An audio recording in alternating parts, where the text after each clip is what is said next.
4 astuces pour supporter le comportement de tes proches quand tu as arrêté de boire. Salut les guerriers, j'espère que vous allez bien. Quand tu es un alcoolique qui arrête de boire, une des choses les plus difficiles à gérer, ce sont les reproches et le manque de confiance de tes proches.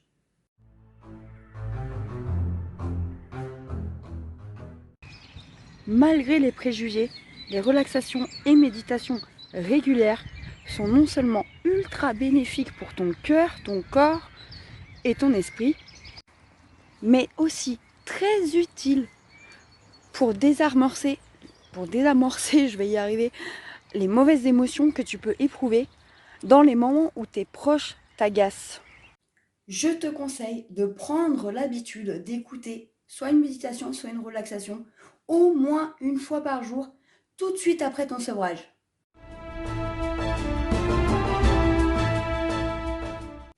Encore une fois, je vais utiliser le terme malgré les préjugés.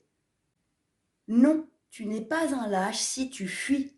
La fuite est juste très utile et en plus elle n'a absolument rien à voir avec la lâcheté. Lorsque tu sens la tension monter, n'hésite pas à fuir afin de te protéger.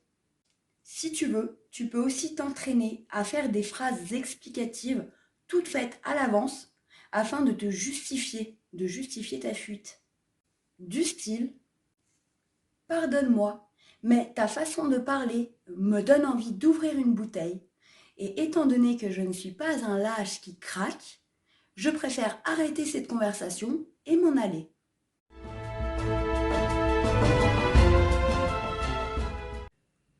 Une astuce qui peut paraître un peu plus pour les jeunes et un petit peu mal polie, mais à mes yeux, il n'y a absolument pas d'âge pour ceci.